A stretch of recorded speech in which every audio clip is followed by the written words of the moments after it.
Hello, everyone. I'd like to welcome our North Shore Technical Community College faculty. With me, I have Dr. Daniel Roberts, our provost. We thought it would be important to conduct a Q&A session based on the questions we've received from faculty and staff thus far as we prepare for the fall semesters. So again, we want to welcome you. We're about to go into a series of questions, and Dr. Roberts and I are going to have a conversation. We're going to talk about the questions. I may ask some clarifying questions. Provide some background. We hope that this is a benefit to our faculty as we prepare for the fall semester. Having come this far in the process, as we were impacted by the pandemic in the spring semester and then launched our summer session, I can't say enough about the support of our faculty and the work that they've done. My question, I guess, for you is, before we get into the details of the fall semester, what are the overall goals for delivering teaching and learning this fall? Yeah, this is certainly a different semester than we're used to, especially given fall semester. But looking overall at the fall semester, we would like to stick to three things that would summarize the overall strategy of what we're going to do for teaching and learning this fall. And first of all, it's a pre-planned semester. Knowing what your plan is individually, and we'll speak to that in more detail, and having that plan in place with your dean or your supervisor to make sure you have that are ready to go for the full semester is going to be very important. Second of all is having flexible modes of delivery. We're certainly going to be looking at hybrid. We're going to be looking at online.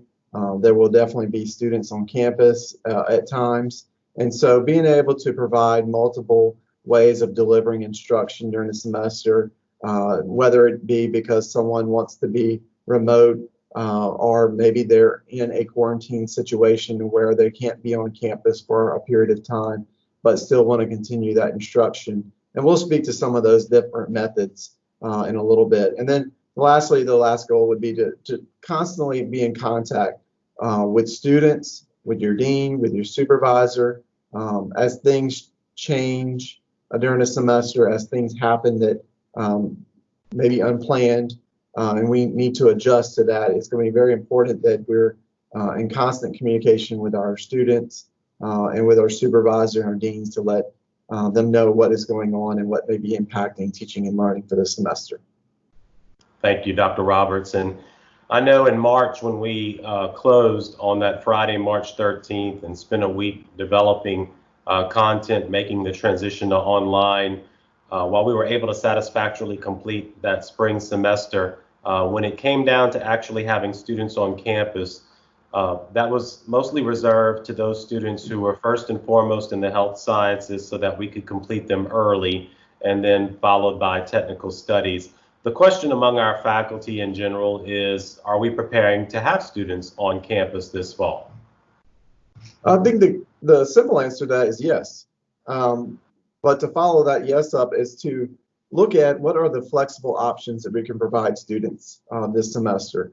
Of course, in our technical fields where skills need to be demonstrated and we're looking at industry standards to be completed with assessments and things like that, there will certainly be times where there are students on campus being able to demonstrate those skills and to be able to do assessment tied to those learning outcomes. And what we're looking at with our technical faculty is every single course in our college is going to be hybrid. It's going to have hybrid features to it. And so if you're looking at your welding or automotive or even diesel, what are some things that they can do in Canvas through whether it's asynchronous or synchronous and some modules to where NCCR Connect Online and things are completed through Canvas from home. And then faculty will work individually with those students to schedule times when to be on campus and when's the appropriate time to be on campus so that we meet the requirements set for the phases that we're in, being currently in phase 2. And so limited number of students coming on campus, working with our technical faculty to go over the labs, go over the skills, and to be able to assess those learning outcomes. And then we have our more traditional lecture-based or academic courses where you may have a class of 20 students, and you may look at those 20 students and 5 or 6 may come in, or 7, depending on the class sizes and all, come in on Tuesday, while the other remaining students are tuning in through a synchronous delivery online, or looking at it from doing modules asynchronous online, and then also looking at on Thursday, the 5 that came in, 5, 6, or 7 that came in on Tuesday, the other 5, 6, or 7 come in on Thursday for the lecture. And so we're just looking at those options. They are all available to our faculty working with their students. And what our faculty keep in mind is making sure that they manage their classes appropriately, that they communicate with their supervisor and their dean on what that plan is, to go ahead and plan out the full 16-week semester and share that with their dean and supervisor. And then once it's approved by their supervisor or dean, then being able to turn around as we get closer to the semester and communicate that plan to the students so that students know which day they're going to need to be on campus. And it doesn't always necessarily mean it's going to match exactly to what's in Banner, and we want to show flexibility. Again, you may have a student who is attending in person on Tuesdays, 1 day a week, and then they need to go in self-quarantine. And that particular individual may be 100% online for a few weeks and joining the lectures via remote or doing and completing modules that are in Canvas. So the learning management system will be more important than ever, and what's communicated, what's built into the learning management system, and that everything's there for students to access, and that communication is taking place within our classes and our teaching and learning. Appreciate that. One of the opportunities we had during the summer with faculty and students, again, in a very limited and very restricted role, was it allowed us as an institution, as all campuses, to test and vet safety protocols, procedures, and working with students. We had a very successful summer doing so. The difference for the fall is we're going to be bringing on a few more students. One of the things I've asked of our campus deans and our divisional deans, our Dean of Academics, Health Sciences, and Technical Studies, is our ultimate goal going into the start of the fall semester is to continue to limit the amount of people on the campuses. That includes faculty and staff. So we want to encourage as much online as possible, and the physical student attendance certainly be, limited, the exception rather than the rule. However, we understand that not only in technical programs and study, but also in math. Prior to pandemic, we've got lots of research that shows that online math shows less student retention than physical class math in classes. So, we're sensitive to that, but again, a lot of those decisions will have to be made by faculty in close communication with their supervisors. Discussion right now across the nation about the difference between synchronous, asynchronous. What is it, and what does that look like in the classroom? You touched on it briefly with the last question, but if you could go into a little deeper, consideration of that, that would help us. Yeah.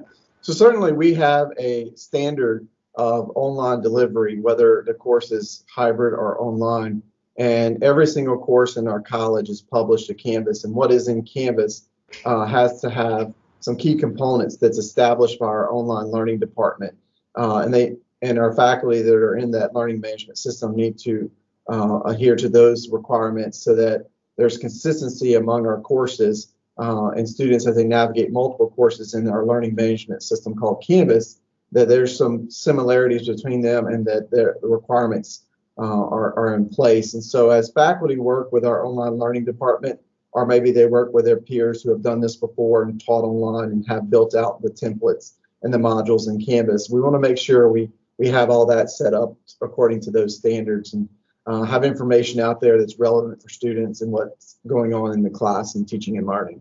One of the things that we also are looking at is asynchronous versus synchronous. The asynchronous classes is when you get out there and you build more of work at your own pace modules where students aren't necessarily having class time virtually, but are working through assessments and activities that are planned out during the semester. And you may have week 1 and 2 published, and then eventually week 3 and 4 eventually get published as students work through the modules. And that would be the more asynchronous method, where you're not necessarily having the class time from 8 to 9:15 on Mondays designated to where you meet together to go over what your traditional class would be. Synchronous would be looking at it 2 ways. You can be 100% virtual synchronous, where everyone joins in on the lecture at 8 o'clock on Mondays, and you have the same type of lecture and discussions and activities as you would if you were in an in-person class. But synchronous can also mean that, as we spoke to a little earlier, where you have a class, 15 students, and half are coming on Monday, the other half are coming on Wednesday. Well, the one half that's not necessarily in person that day, that may be working remotely, can still tune in as a faculty member uses a laptop to utilize the technologies like Microsoft Teams to Canvas to join in on those lectures and make sure that those are live. You can also record through Teams, just like we're doing right now with this recording. And you can record those lectures and discussions and then turn around and publish that in the Canvas, where if somebody were to be out for any given reason, they can go back and watch that lecture and see what was discussed, although they may not have participated because at that point it would not be live. But we want to make those options available to our students, and that the few that are able to come in on class in person, whether it's in a technical sense in a lab as well, but people can join in and have those conversations. And those strategies are out there. We're not sitting here saying that we're going to define this is the way that's going to work for you. We would rather you work with your direct supervisor and what's best for your campus. We know that what works in Hammond may not necessarily work in Bogalusa. There may be some similarities, but there may be some differences that will take place. But both of them will be approved by the supervisor. Both of them will be focused on student learning and teaching students the content, focus on those assessments, and a focus on the communication with your students. And so those are all the options that we're going to provide this semester for our students, and just trying to be as flexible as possible with limiting the disruption of someone missing out on a lecture or missing out on a lab or missing out on that. We want to eliminate those opportunities, and the best way to do that is to plan out your semester early and to be in constant contact with your supervisor and your students about what's going on and how you can maintain that over the semester. Thank you. As you know, today pretty much marks 4 weeks to the start of our fall semester on August 19th.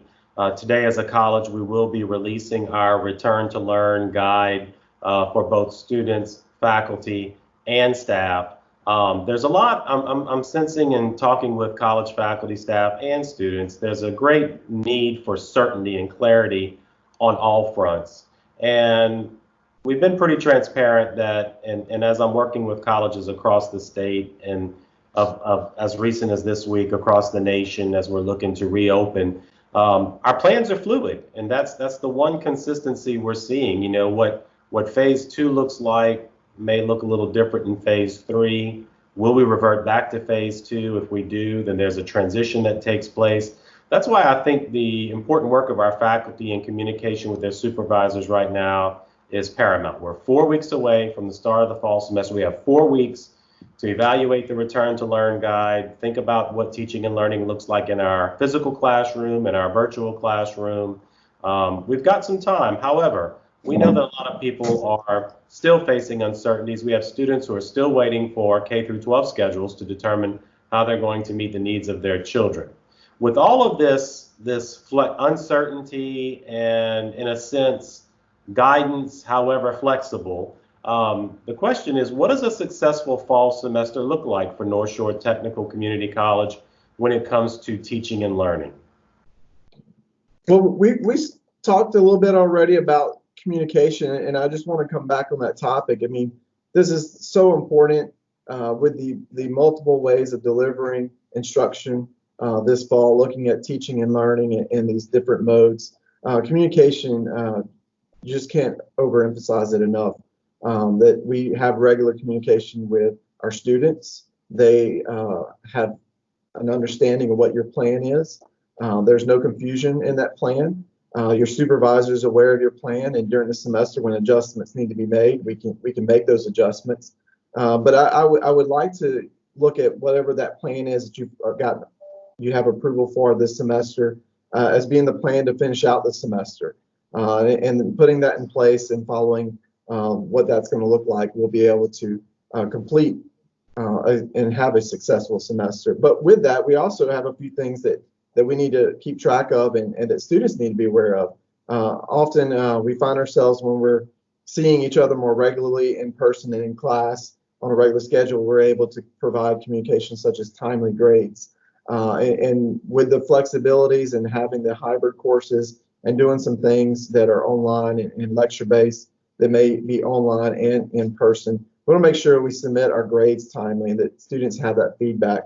With all the risks that could be this fall with students being in self-quarantine or being out for a period of time and then coming back to attend class, we just need to make sure that they know the grades to their assignments and their progress during the semester.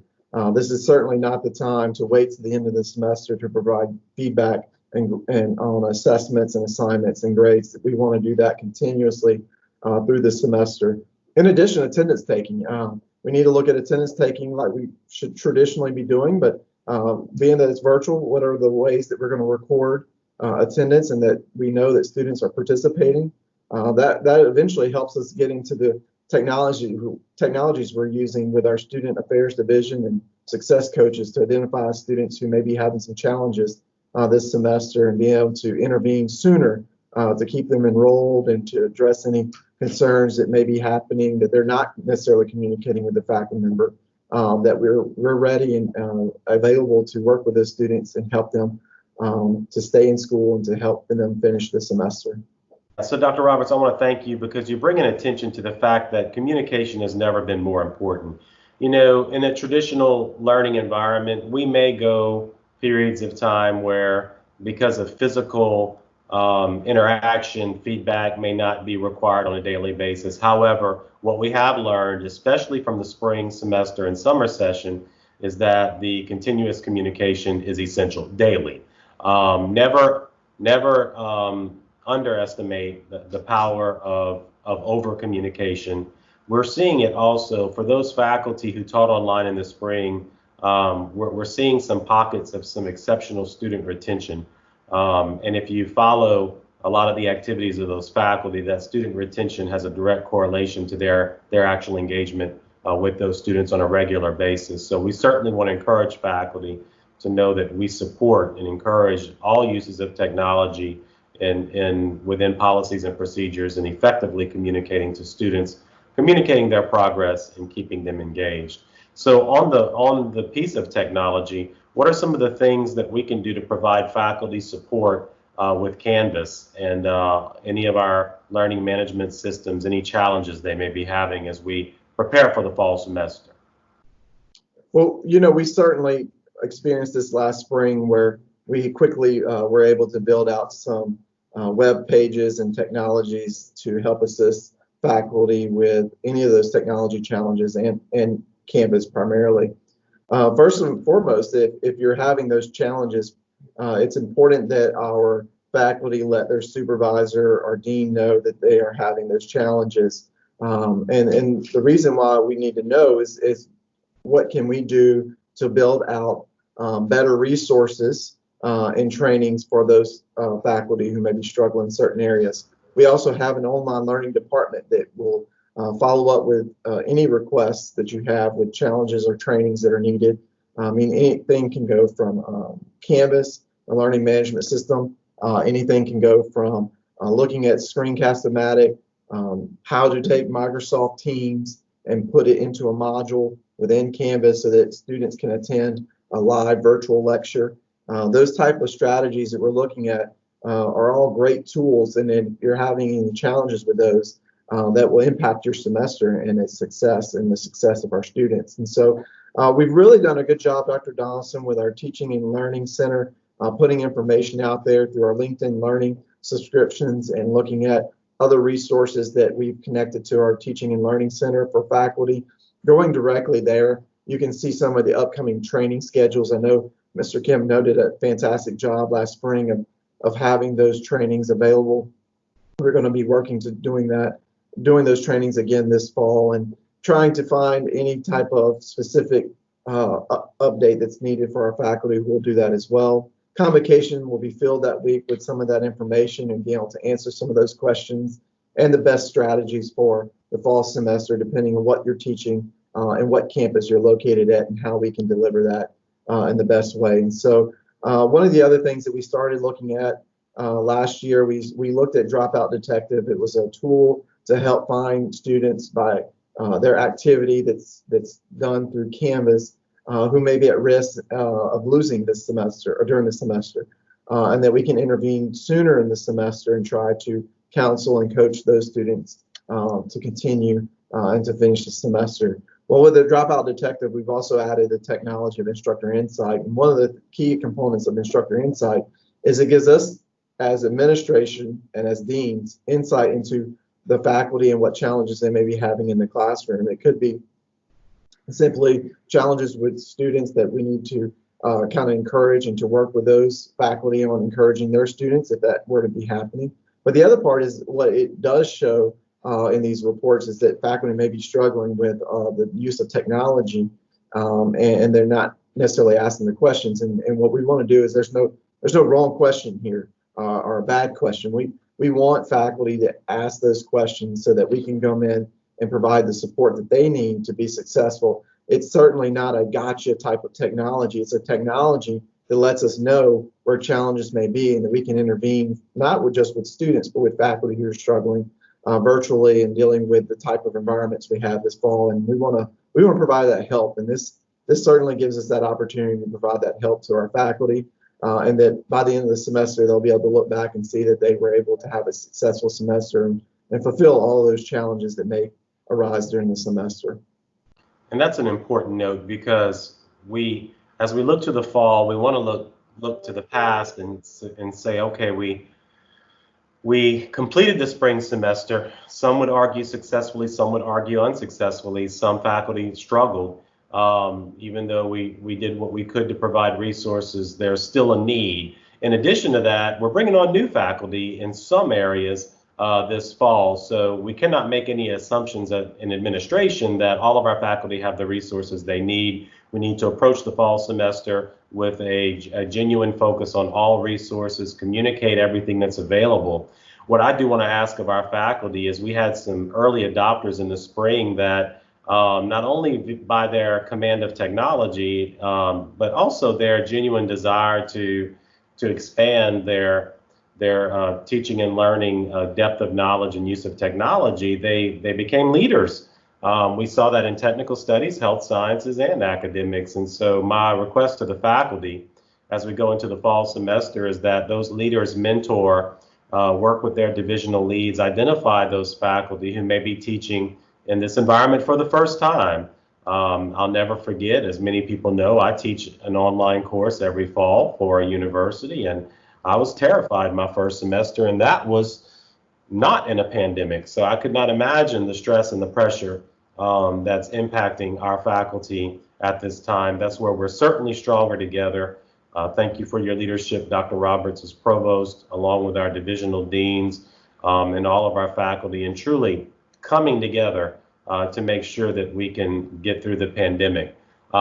We also have some faculty who may have sat back in the spring in anticipation that the pandemic would be over by fall and they'd be able to return to a traditional teaching. And unfortunately, we're not in that situation. So we are entering a fall semester where we're going to be pressured, and not pressured, but there will be a high expectation that the reduced amount of people in our facilities will reduce the likelihood of exposure to COVID. Therefore, we want to encourage synchronous, asynchronous, hybrid opportunities as much as possible. So again, I want to thank you, Dr. Roberts, for your continued leadership. I want to thank again our faculty and staff.